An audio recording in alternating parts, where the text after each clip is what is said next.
verdadeira identidade, aquilo que não vai ser levado e que não faz parte da ilusão do tempo. Tá? E como será que a gente consegue começar a entender quem a gente realmente é? Porque, bom, da última vez que você veio aqui, você estava contando do Sócrates, acho que era o Sócrates, a mãe do Sócrates, que é parteira e tudo mais, e que não dá para dar à luz a um bebê de uma mãe que não está grávida, né? Mas como, assim, existe... O que será que desperta isso no fim das contas? Para mim, eu acho que começa esse despertar para mim, assim, não que eu seja um cara, mas enfim, teve a ver com o nascimento da minha filha, por exemplo. Eu acho que isso daí foi um marco muito sério na minha vida, que mudou muita coisa, muita percepção de coisas, sair de coisas assim, putz, eu quero, sei lá, ter um carro novo e eu quero, sei lá, para direcionar tudo isso de um jeito para outra pessoa, para um outro ser que ainda de certa forma egoísta, já que é a minha filha, mas é muito diferente do que eu estava acostumado até então, que eu era o centro do meu próprio universo. Isso muda radicalmente quando você se torna pai ou mãe, eu imagino. Mas assim, será que a gente tem algum um gatilho universal para que a gente comece a prestar atenção nessas coisas, já que existe uma verdade ou uma justiça ou um amor universal? Será esse gatilho também? Se existisse, seria bem mais fácil, né? Putz. Bastaria ativar o gatilho da humanidade inteira, mas não há. O que é gatilho para você pode não ser para outra pessoa. Muitas pessoas têm filhos e continuam extremamente alienadas como sempre foram. Uma vez eu conheci algumas pessoas que estavam numa experiência de quase morte. Um grupo de pessoas doentes paliativos. Tá. E eu achei incrível o grau de consciência daquelas pessoas, como pensavam com lucidez. Aí eu pensei, bom, será que isso seria um gatilho? Pouco tempo depois eu conheci uma pessoa que passou por uma experiência de quase morte e ficou mais egoísta do que antes. Entendi. Muito pelo contrário. Aí que ela achou que ela tinha que se entregar mesmo a todos os prazeres egoístas, porque a vida era passageira.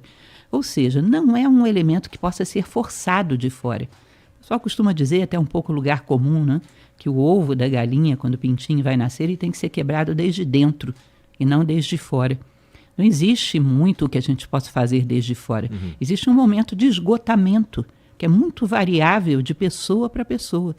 Às vezes pode acontecer muito jovem, às vezes mais maduro, ou às vezes nunca. Para aqueles que acreditam em reencarnação, né, talvez nessa encarnação não.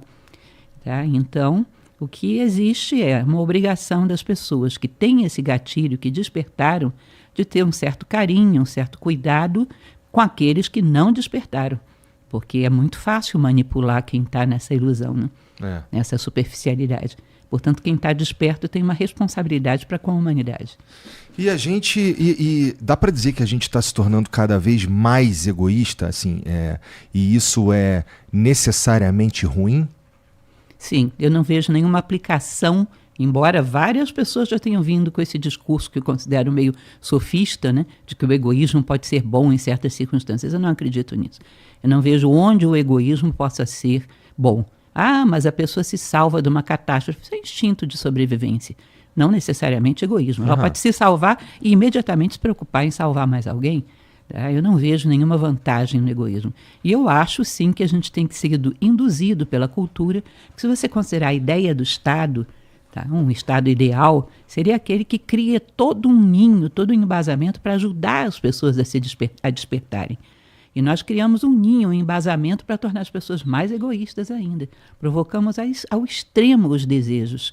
Provocamos ao extremo a necessidade de um status em cima de coisas superficiais. Provocamos ao extremo a necessidade de estarmos subindo nas costas dos outros e não através do próprio esforço. Enfim, é uma sociedade que preza esse tipo de antivalores, poderíamos dizer assim, que diz que o homem tem que chegar no topo da popularidade, da fortuna, do reconhecimento a qualquer preço. Quando ele chega lá, ninguém pergunta qual foi o preço que ele pagou. E assim, nesse sentido, a gente pode dizer que não só o sistema nos molda desse jeito, mas o sistema, eu quero dizer assim, o sistema capitalista, o jeito da gente viver, nosso modo de vida mesmo, assim, o jeito como se dão os empregos e as relações de trabalho e tudo mais, mas também o Estado em si também acaba nos levando para esse lugar, não é? Por mais que o Estado tenha, não sei se todos os estados, vamos falar do Estado brasileiro, por mais que a gente tenha aqui iniciativas que pensam no coletivo e tudo mais, o nosso ideal de sucesso acaba sendo sempre o eu primeiro. O eu preciso me virar, eu preciso ter sucesso, e o outro, no máximo, sei lá, os que estão mais próximos de mim eu trago para mais perto para que a gente consiga, sei lá, aproveitar uma vida melhor, e isso às vezes em detrimento de quem está aqui do lado e tudo mais. Meio que isso é tido como virtude. Então, assim, o conceito de virtude não é exatamente universal também, né? A gente pode chamar de virtude coisas que não são, né? Com certeza você tem razão. A maneira como os estados são construídos, as ideias que são cultivadas, com certeza, não só em termos de Brasil, mas em termos de mundo, estimula muito o materialismo. Agora, a gente tem que ter um certo cuidado para não começarmos a praticar vitimização em cima disso. Porque, na verdade, se nós tirássemos todos esses governantes do Estado e estivéssemos nós lá no lugar deles, garantimos que seria tão melhor assim? Porque se a gente não pode dar essa garantia, culpar o Estado pelos nossos problemas é culpar o espelho pelas nossas espinhas. Então, Gostei. quem de nós está preparado para fazer as coisas serem tão melhores assim? Se nós não temos essa condição, é muito difícil cobrar isso de alguém. Começamos a fazer uma vitimização onde sempre achamos que a solução vem do outro. A solução vem da transformação individual de cada homem, começando por mim mesmo. Eu teria condições de fazer muito melhor do que isso? Será? Aquele priminho que você tem que nunca conseguiu um emprego, está naquela situação difícil, você não praticaria um nepotismozinho, não daria um emprego para ele? Não tiraria uma vantagenzinha? Pensaria em mudar um sistema de educação para colocar valores, ou acha que isso aí daria muito trabalho, ia mexer com muita coisa? Enfim, o que a gente faria se estivesse lá? Entendi. Mas assim, se a gente fosse pensar que ser bom ser bom, para começar, ele causa um sentimento bom também, né? Então vamos lá, ser bom, eu não sei se, mas caridade gera um sentimento bom também. Então valeria a pena ser bom ou ser caridoso pelo próprio egoísmo também, não é? Existe, na tua opinião, existe virtude em ser bom pelo próprio egoísmo, para eu me sentir bem? No fim das contas, quem está sendo ajudado, ou quem está recebendo essa caridade ou essa bondade, não se importa muito, né?